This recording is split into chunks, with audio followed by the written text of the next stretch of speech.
ಸ್ನೇಹಿತರೆ,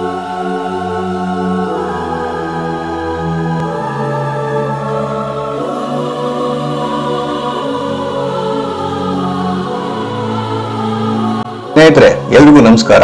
ಇವತ್ತು ನಾವು ಮಾತಾಡೋಕೆ ಹೊರಟಿರೋ ಮ್ಯಾಟರ್ ಕೇಳಿದ್ರೆ ನಿಮ್ ತಲೆ ಸುತ್ತೋದು ಗ್ಯಾರಂಟಿ. ಪ್ರೀತಿ ಅನ್ನೋದು ಮನುಷ್ಯನನ್ನ ಎಲ್ಲಿಗೆ ಬೇಕಾದ್ರೂ ಕರ್ಕೊಂಡು ಹೋಗುತ್ತೆ ಅಂತಾರೆ. ಆದ್ರೆ ಜೈಲಿನಲ್ಲೇ ಪ್ರೀತಿ ಮಾಡೋದು ಮಾತ್ರವಲ್ಲದೆ ಕೋಟಿ ಕೋಟಿ ಬೆಲೆ ಬಾಳೋ ಗಿಫ್ಟ್ ಕೊಡೋದು ಅಂದ್ರೆ ಇದನ್ನ ಏನಂತ ಕರಿಬೇಕು ನೀವೇ ಹೇಳಿ. ನಮ್ಮ ಸುಖೇಶ್ ಚಂದ್ರಶೇಖರ್ ಈಗ ಸೋಷಿಯಲ್ ಮೀಡಿಯಾದಲ್ಲಿ ಸೆನ್ಸೇಷನ್ ಕ್ರಿಯೇಟ್ ಮಾಡಿದ್ದಾನೆ. ವ್ಯಾಲೆಂಟೈನ್ಸ್ ಡೇ ಅಂದ್ರೆ ಸಾಮಾನ್ಯವಾಗಿ ಜನ ಗುಲಾಬಿ ಹೂ ಅಥವಾ ಚಾಕ್ಲೇಟ್ ಕೊಡ್ತಾರೆ. ಆದ್ರೆ ಈತ ತನ್ನ ಗರ್ಲ್ ಫ್ರೆಂಡ್ ಜಾಕ್ಲಿನ್ ಫರ್ನಾಂಡಿಸ್ಗೆ ನೀಡಿದ್ದು ಕೋಟ್ಯಾಂತರ ರೂಪಾಯಿ ಬೆಲೆ ಬಾಳೋ ಒಂದು ಲಕ್ಸುರಿ ಹೆಲಿಕಾಪ್ಟರ್. ಜೈಲಿನಲ್ಲಿ ಇದ್ರೂ ಈ ರೇಂಜ್ ಆಟಿಟ್ಯೂಡ್ ಮತ್ತು ಗಿಫ್ಟ್ ಅಂದ್ರೆ ಇದು ಯಾವ ಸಿನಿಮಾ ಸ್ಟೋರಿಗಿಂತಲೂ ಕಮ್ಮಿ ಇಲ್ಲ. ಹಾಗಾದ್ರೆ ಈ ಹೆಲಿಕಾಪ್ಟರ್ ಕತೆ ಏನು? ಜೈಲಿಂದ ಗಿಫ್ಟ್ ಕೊಡೋಕೆ ರೂಲ್ಸ್ ಏನನ್ನುತ್ತೆ? ಆತ ಬರೆದ ಆ ಎಮೋಷನಲ್ ಲವ್ ಲೆಟರ್ ನಲ್ಲಿ ಏನಿತ್ತು? ಸುಖೇಶ್ ಅಸ್ಲಿಗೆ ಯಾಕೆ ಜೈಲಿನಲ್ಲಿದ್ದಾನೆ? ಬನ್ನಿ ಇವತ್ತಿನ ವಿಡಿಯೋದಲ್ಲಿ ಇದರ ಬಗ್ಗೆ ಡೀಟೇಲ್ ಆಗಿ ತಿಳ್ಕೊಳ್ಳೋಣ. ಸ್ನೇಹಿತರೆ, ಸುಖೇಶ್ ಚಂದ್ರಶೇಖರ್ ಅಂದ್ರೇನೆ ಹಾಗೆ. ಈತನ ಲೈಫ್ ಸ್ಟೈಲ್ ಯಾವಾಗ್ಲೂ ಹೈ ವೋಲ್ಟೇಜ್ ಇರುತ್ತೆ ಅನ್ನೋದಕ್ಕೆ ಇದೇ ಸಾಕ್ಷಿ. ಈ ವ್ಯಾಲೆಂಟೈನ್ಸ್ ಡೇ ದಿನ ತನ್ನ ಬುಟ್ಟಬೊಮ್ಮ ಜಾಕ್ವೆಲಿನ್ಗೆ ಒಂದು ಸುಂದರವಾದ ಲೆಟರ್ ಜೊತೆ ಈ ಹೆಲಿಕಾಪ್ಟರ್ ಗಿಫ್ಟ್ ಘೋಷಣೆ ಮಾಡಿದ್ದಾನೆ. ಈ ಸುದ್ದಿ ಹಬ್ಬುತ್ತಿದ್ದಂತೆ ಬಾಲಿವುಡ್ ಇಂದ ಹಿಡಿದು ನಮ್ಮ ಸ್ಯಾಂಡಲ್ವುಡ್ ವರೆಗೂ ಎಲ್ಲರೂ ಶಾಕ್ ಆಗಿದ್ದಾರೆ. ಈತ ಜೈಲಿನಲ್ಲಿ ಕೂತು ಹೇಗೆ ಇಷ್ಟೊಂದು ದೊಡ್ಡ ಆಸ್ತಿಯನ್ನ ಗಿಫ್ಟ್ ಮಾಡ್ತಿದ್ದಾನೆ ಅನ್ನೋದು $1 ಮಿಲಿಯನ್ ಕ್ವಶನ್ ಅಲ್ವಾ? ಆದರೆ ಸುಖೇಶ್ ಪ್ರಕಾರ ಇದು ಆತನ ಹಾರ್ಡ್ ವರ್ಕ್ ನಿಂದ ಬಂದ ಹಣದಲ್ಲಿ ಕೊಟ್ಟಿರೋ ಉಡುಗೊರೆ ಅಂತೆ. ಈ ಗಿಫ್ಟ್ ಕೇವಲ ಒಂದು ವಸ್ತು ಮಾತ್ರ ಅಲ್ಲ, ಇದು ತನ್ನ ಪ್ರೀತಿಯ ಸಿಂಬಲ್ ಅಂತ ಆತ ಕ್ಲೈಮ್ ಮಾಡ್ತಿದ್ದಾನೆ. ಜಾಕ್ವೆಲಿನ್ ಈವರೆಗೆ ಇದಕ್ಕೆ ಯಾವುದೇ ರಿಯಾಕ್ಷನ್ ಕೊಟ್ಟಿಲ್ಲ ಅನ್ನೋದು ಕೂಡ ಒಂದು ಇಂಟ್ರೆಸ್ಟಿಂಗ್ ಪಾಯಿಂಟ್. ಒಟ್ನಲ್ಲಿ ಈ ವರ್ಷದ ವ್ಯಾಲೆಂಟೈನ್ಸ್ ಡೇಗೆ ಸುಖೇಶ್ ಒಂದು ಬಿಗ್ ಬಾಂಬ್ ಸಿಡಿಸಿದ್ದಾನೆ ಅನ್ನೋದಂತೂ ನಿಜ. ಸ್ನೇಹಿತರೆ, ಇನ್ನು ಈ ಹೆಲಿಕಾಪ್ಟರ್ ಬಗ್ಗೆ ಮಾತಾಡೋದಾದ್ರೆ ಇದು ಸುಮ್ಮನೆ ಸಾಧಾರಣ ಹೆಲಿಕಾಪ್ಟರ್ ಅಲ್ಲ. ಇದು ಏರ್ಬಸ್ ಕಂಪನಿಯ H ಸೀರೀಸ್ ಮಾಡೆಲ್. ಈ ಹೆಲಿಕಾಪ್ಟರ್ ನ ಇಂಟೀರಿಯರ್ಸ್ ನೋಡಿದ್ರೆ ಯಾವುದೇ ಲಕ್ಸುರಿ ಹೋಟೆಲ್ ರೂಮ್ ಗಿಂತ ಕಮ್ಮಿ ಇಲ್ಲ ಅನ್ನೋ ರೀತಿ ರೆಡಿ ಮಾಡಿಸಲಾಗಿದೆಯಂತೆ. ಇದರಲ್ಲಿ ಸ್ಪೆಷಲ್ ಅಂದ್ರೆ ಜಾಕ್ಲಿನ್ ಅವರ ಹೆಸರಿನ ಮೊದಲ ಅಕ್ಷರಗಳಾದ JF ಅನ್ನೋದನ್ನ ಹೆಲಿಕಾಪ್ಟರ್ ಹೊರಗಡೆ ಮತ್ತು ಒಳಗಡೆ ಎಂಬೋಸ್ ಮಾಡಿಸಲಾಗಿದೆ. ಅಂದ್ರೆ ಇದು ಪ್ಯೂರ್ಲಿ ಕಸ್ಟಮೈಸ್ಡ್ ವರ್ಷನ್. ಅಂದ ಹಾಗೆ ಇದಕ್ಕೆ ಆತ ಸುಮಾರು 30 ಕೋಟಿ ರೂಪಾಯಿ ಖರ್ಚು ಮಾಡಿದಾನಂತೆ. ಜಾಕ್ವೆಲಿನ್ ಶೂಟಿಂಗ್ಗೆ ಹೋಗುವಾಗ ಟ್ರಾಫಿಕ್ ಕಿರಿಕಿರಿ ಇರಬಾರದು ಅನ್ನೋದು ಈತನ ಪ್ಲಾನ್ ಅಂತೆ. ಈ ಹಿಂದೆ ಆತ ನೀಡ್ತಿದ್ದ ಪ್ರೈವೇಟ್ ಜೆಟ್ ಮತ್ತು ಐಷಾರಾಮಿ ಯಾಚ್ ಜೊತೆ ಈ ಹೆಲಿಕಾಪ್ಟರ್ ಕೂಡ ಮ್ಯಾಚ್ ಆಗೋ ಕಲರ್ ಕಾಂಬಿನೇಷನ್ ಮಾಡಿಸಲಾಗಿದೆ. ಇಂಥ ಐಷಾರಾಮಿ ಗಿಫ್ಟ್ ಕೊಡೋದಕ್ಕೆ ನಿಜವಾಗ್ಲೂ ಒಂದು ಎಕ್ಸ್ಟ್ರಾರ್ಡಿನರಿ ಧೈರ್ಯ ಇರಬೇಕು ಅಲ್ವಾ? ಸ್ನೇಹಿತರೆ, ಇಲ್ಲಿ ನೋಡಿ ಅಸಲಿ ಟ್ವಿಸ್ಟ್ ಇರೋದು.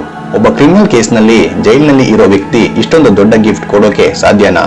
ಇಂಡಿಯನ್ ಕಾನೂನಿನ ಪ್ರಕಾರ ಜೈಲಿನಲ್ಲಿರೋ ಕೈದಿ ತನ್ನ ಪ್ರಾಪರ್ಟಿ ಅಥವಾ ಹಣವನ್ನ ಗಿಫ್ಟ್ ಮಾಡೋದಕ್ಕೆ ತುಂಬಾನೇ ರೆಸ್ಟ್ರಿಕ್ಷನ್ಸ್ ಇವೆ. ಅದರಲ್ಲೂ ಸುಖೇಶ್ ಮೇಲೆ ಇರೋದು ಮನಿ ಲಾಂಡರಿಂಗ್ ಕೇಸ್ ಆಗಿರೋದ್ರಿಂದ ಆತನ ಪ್ರತಿಯೊಂದು ರೂಪಾಯಿ ಕೂಡ ತನಿಖಾ ಸಂಸ್ಥೆಗಳ ಕಣ್ಗಾವಲಿನಲ್ಲಿ ಇರುತ್ತೆ. ಸುಖೇಶ್ ತನ್ನ ಪತ್ರದಲ್ಲಿ ನಾನು ಟ್ಯಾಕ್ಸ್ ಕಟ್ಟಿ ಈ ಗಿಫ್ಟ್ ಕೊಡ್ತಿದ್ದೇನೆ ಅಂತ ಹೇಳ್ಕೊಂಡಿದ್ರು ಇದನ್ನ ಇಡಿ ಸುಮ್ಮನೆ ಬಿಡೋದಿಲ್ಲ. ಸಾಮಾನ್ಯವಾಗಿ ಇಂತಹ ಗಿಫ್ಟ್ ಗಳನ್ನ ಜಪ್ತಿ ಮಾಡೋ ಸಾಧ್ಯತೆಗಳೇ ಹೆಚ್ಚಾಗಿರ್ತವೆ. ಜೈಲು ನಿಯಮಗಳ ಪ್ರಕಾರ ಒಬ್ಬ ವ್ಯಕ್ತಿ ಪತ್ರ ಬರೆಯಬಹುದು, ಆದ್ರೆ ಕೋಟಿಗಟ್ಟಲೆ ಹಣದ ಟ್ರಾನ್ಸಾಕ್ಷನ್ ಮಾಡೋದು ಅಷ್ಟು ಸುಲಭದ ಮಾತಲ್ಲ. ಹಾಗಾಗಿ ಈ ಹೆಲಿಕಾಪ್ಟರ್ ನಿಜವಾಗ್ಲೂ ಜಾಕ್ಲಿನ್ ಕೈ ಸೇರುತ್ತಾ ಅಥವಾ ಇದು ಬರೀ ಸುಖೇಶ್ ಹಗಲುಗನಸ ಅನ್ನೋದು ದೊಡ್ಡ ಪ್ರಶ್ನೆ ಆಗಿದೆ. ಸ್ನೇಹಿತರೆ, ಸುಖೇಶ್ ಬರೆದ ಪತ್ರ ತುಂಬಾನೇ ಎಮೋಷನಲ್ ಆಗಿತ್ತು. ಅದನ್ನ ಓದಿದ್ರೆ ನೀವೇ ಫುಲ್ ಶಾಕ್ ಆಗ್ತೀರಾ. ಆತ ತನ್ನ ಪತ್ರದಲ್ಲಿ ಗರ್ಲ್ ಫ್ರೆಂಡ್ ಅನ್ನ ಬೇಬಿ ಬೊಟ್ಟಬೊಮ್ಮ ಅಂತ ಸಂಬೋಧಿಸಿದ್ದಾನೆ. ಅಂದ್ರೆ ಮುದ್ದಾದ ಗೊಂಬೆ ಅಂತ ಅರ್ಥ. ಈ ಜಗತ್ತು ವ್ಯಾಲೆಂಟೈನ್ಸ್ ಡೇ ಸೆಲೆಬ್ರೇಟ್ ಮಾಡ್ತಿದೆ, ಆದ್ರೆ ನೀನು ಇಲ್ಲದೆ ನಾನು ಇನ್ಕಂಪ್ಲೀಟ್ ಅಂತ ಫೀಲ್ ಮಾಡ್ತಿದ್ದೀನಿ ಅಂತ ಬರೆದಿದ್ದಾನೆ. ಜೈಲಿನ ಕಲ್ಲು ಗೋಡೆಗಳು ನಮ್ಮಿಬ್ಬರನ್ನ ದೂರ ಮಾಡಿರಬಹುದು, ಆದ್ರೆ ನನ್ನ ಪ್ರೀತಿಯನ್ನ ಅಳಿಸೋಕೆ ಆಗಲ್ಲ ಅನ್ನೋದು ಈತನ ಡೈಲಾಗ್. ಅಷ್ಟೇ ಅಲ್ಲ, ಜಾಕ್ಲಿನ್ ಎದುರಿಸ್ತಿರೋ ಎಲ್ಲಾ ಲೀಗಲ್ ಸಮಸ್ಯೆಗಳಿಗೆ ಕ್ಷಮೆ ಕೇಳ್ತಿದ್ದಾನೆ ಮತ್ತು ಅದೆಲ್ಲವನ್ನ ನಾನೇ ಸಾಲ್ವ್ ಮಾಡ್ತೀನಿ ಅಂತ ಪ್ರಾಮಿಸ್ ಕೂಡ ಮಾಡಿದ್ದಾನೆ. ಈ ಪ್ರೀತಿ ರೋಮಿಯೋ ಜೂಲಿಯೆಟ್ ಪ್ರೀತಿಗಿಂತ ದೊಡ್ಡದು ಅನ್ನೋ ರೇಂಜ್ಗೆ ಈತ ಕವಿತೆಗಳನ್ನ ಬರೆದಿದ್ದಾನೆ. ಇದನ್ನ ನೋಡ್ತಿದ್ರೆ ಸುಖೇಶ್ ಯಾವುದೋ ರೊಮ್ಯಾಂಟಿಕ್ ಸಿನಿಮಾದ ಹೀರೋ ತರಹ ಬಿಹೇವ್ ಮಾಡ್ತಿದ್ದಾನೆ ಅನ್ಸುತ್ತೆ. ಸ್ನೇಹಿತರೆ, ಸುಖೇಶ್ ಅಂದ್ರೆ ಕೇವಲ ಲವರ್ ಬಾಯ್ ಅಲ್ಲ, ಆತನ ಮೇಲೆ 200 ಕೋಟಿ ರೂಪಾಯಿಯ ಭಾರಿ ವಂಚನೆಯ ಕೇಸ್ ಇದೆ. ದೆಹಲಿಯ ರೋಹಿಣಿ ಜೈಲಿನಲ್ಲಿ ಇದ್ದಾಗಲೇ ಈತ ಸರ್ಕಾರಿ ಅಧಿಕಾರಿ ಅಂತ ಹೇಳ್ಕೊಂಡು ದೊಡ್ಡ ದೊಡ್ಡ ವ್ಯಕ್ತಿಗಳಿಗೆ ಮೋಸ ಮಾಡಿದ್ದಾನೆ ಅನ್ನೋ ಆರೋಪ ಇದೆ. ಕೇವಲ ಒಬ್ಬ ವ್ಯಕ್ತಿ ಮಾತ್ರವಲ್ಲ, ಹಲವಾರು ಉದ್ಯಮಿಗಳಿಂದ ಕೋಟಿ ಕೋಟಿ ಹಣವನ್ನ ಈತ ಸುಲಿಗೆ ಮಾಡಿದ್ದಾನೆ ಅಂತ ಇಡಿ ಕೇಸ್ ದಾಖಲಿಸಿದೆ. ಈತ ಜೈಲಿನಲ್ಲೇ ಕೂತು ಇಷ್ಟೊಂದು ಸ್ಕ್ಯಾಮ್ ಮಾಡ್ತಿದ್ದಾನೆ ಅಂದ್ರೆ ಈತನ ನೆಟ್ವರ್ಕ್ ಎಷ್ಟು ಸ್ಟ್ರಾಂಗ್ ಇರಬೇಡ ನೀವೇ ಯೋಚನೆ ಮಾಡಿ. ಈ ವಂಚನೆಯ ಹಣದಿಂದಲೇ ಜಾಕ್ವೆಲಿನ್ಗೆ ಕೋಟ್ಯಾಂತರ ರೂಪಾಯಿ ಬೆಲೆ ಬಾಳೋ ಗಿಫ್ಟ್ಗಳನ್ನ ನೀಡಿದ್ದಾನೆ ಅನ್ನೋದು ತನಿಖೆಯಲ್ಲಿ ಬಯಲಾಗಿದೆ. ಪ್ರಸ್ತುತ ಈತ ದೆಹಲಿಯ ಮಂಡೋಲಿ ಜೈಲಿನಲ್ಲಿದ್ದು ಹಲವಾರು ಕ್ರಿಮಿನಲ್ ಕೇಸ್ಗಳನ್ನ ಎದುರಿಸ್ತಾ ಇದ್ದಾನೆ. ಈತನ ಹಿನ್ನೆಲೆ ನೋಡಿದ್ರೆ ಅಕ್ಷರಶಃ ಇದು ದೊಡ್ಡ ಕ್ರಿಮಿನಲ್ ಕತೆ ಅಂತ ಹೇಳ್ಬೋದು. ಈ ಕಥೆಯಲ್ಲಿ ಜಾಕ್ವೆಲಿನ್ ಫರ್ನಾಂಡಿಸ್ ಪಾತ್ರ ಕೂಡ ತುಂಬಾನೇ ಚರ್ಚೆಯಲ್ಲಿದೆ. ಯಾಕಂದ್ರೆ ಈಕೆಯ ಹೆಸರು ಕೂಡ ಇಡೀ ಚಾರ್ಜ್ ಶೀಟ್ ನಲ್ಲಿ ಬಂದಿದೆ. ಸುಕೇಶ್ ತನ್ನನ್ನ ತಾನು ಸೌತ್ ಇಂಡಿಯಾದ ಒಂದು ದೊಡ್ಡ ಚಾನೆಲ್ ನ ಮಾಲೀಕ ಅಂತ ಜಾಕ್ವೆಲಿನ್ ಮುಂದೆ ಸುಳ್ಳು ಹೇಳಿದ್ನಂತೆ. ಈತನನ್ನು ನಂಬಿದ ಜಾಕ್ವೆಲಿನ್ ಸುಕೇಶ್ ಕೊಟ್ಟ ಐಷಾರಾಮಿ ಬ್ಯಾಗ್, ಡೈಮಂಡ್, ಜ್ಯುವೆಲರಿ ಮತ್ತು ವಿದೇಶಿ ಬೆಕ್ಕನ್ನ ಗಿಫ್ಟ್ ಆಗಿ ತಗೊಂಡಿದ್ರು. ಅವರಿಬ್ಬರು ಜೊತೆಗೆ ಇರೋ ಕೆಲವು ಫೋಟೋಗಳು ಲೀಕ್ ಆದಾಗ ಇಡೀ ದೇಶವೇ ಬೆಚ್ಚಿ ಬಿದ್ದಿತ್ತು. ಆದ್ರೆ ಈಗ ಜಾಕ್ವೆಲಿನ್ ಕೋರ್ಟ್ ನಲ್ಲಿ ತನಗೆ ಸುಕೇಶ್ ಜೊತೆ ಯಾವುದೇ ಸಂಬಂಧ ಇಲ್ಲ, ಆತ ನನ್ನನ್ನ ಬಳಸ್ಕೊಂಡಿದ್ದಾನೆ ಅಂತ ಹೇಳ್ತಿದ್ದಾರೆ.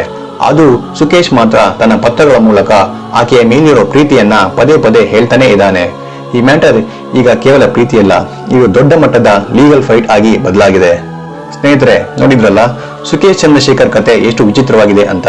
ಜೈಲಿನಲ್ಲಿ ಇರೋ ಒಬ್ಬ ವ್ಯಕ್ತಿ ಈ ರೀತಿ ಹೆಲಿಕಾಪ್ಟರ್ ಗಿಫ್ಟ್ ಮಾಡ್ತೀನಿ ಅಂತ ಹೇಳೋದು ನಿಜವಾಗಿಯೂ ದೊಡ್ಡ ವಿಷಯ.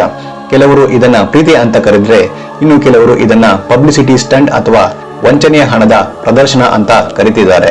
ನನಗಂತೂ ಇದು ಒಂದು ಸಿನಿಮಾ ಕಥೆಯನ್ನ ಮೀರಿಸುವ ಹಾಗಿದೆ ಅನ್ಸುತ್ತೆ. ಕಾನೂನು ಒಂದು ಕಡೆ ಕೆಲಸ ಮಾಡ್ತಿದ್ರೆ, ಸುಕೇಶ್ ಮಾತ್ರ ತನ್ನದೇ ಆದ ಪ್ರಪಂಚದಲ್ಲಿ ಈ ರೇಂಜ್ಗೆ ಗಿಫ್ಟ್ ಅನೌನ್ಸ್ ಮಾಡ್ತಿದ್ದಾನೆ. ಇಷ್ಟೆಲ್ಲ ಆದ್ಮೇಲೆ ಜಾಕ್ವೆಲಿನ್ ಈ ಹೆಲಿಕಾಪ್ಟರ್ ಗಿಫ್ಟ್ ತಗೊಳ್ತಾರಾ ಇಲ್ವಾ ಅನ್ನೋದು ಕುತೂಹಲದ ಸಂಗತಿ.